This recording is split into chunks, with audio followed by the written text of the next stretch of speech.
I knew once I showed you around, you'd figure it out. That's a great prop.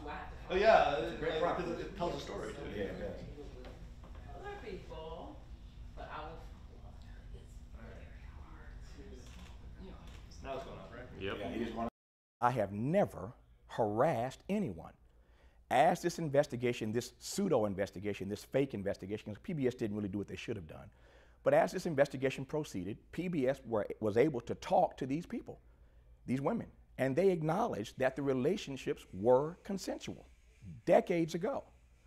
And yet in this moment, it was just difficult to get your truth told because the narrative was one-sided.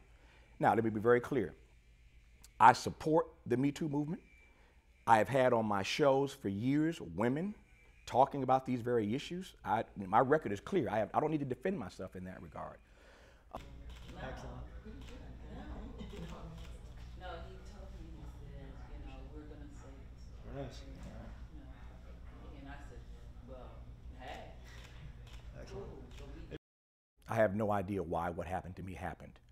What I know is that while we can't control what happens to us, we do control how we respond to what happens to us. And so for me, it was a matter of taking the time to fight these false allegations. This Me Too moment happened at a time and in a way where it was very difficult, almost impossible, to put forth any other narrative, no matter how truthful that narrative was. And I didn't even try today, girl.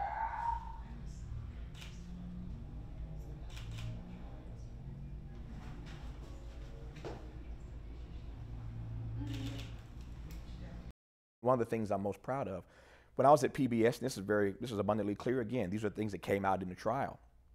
In the history of PBS, the first African American to host his or her own daily show.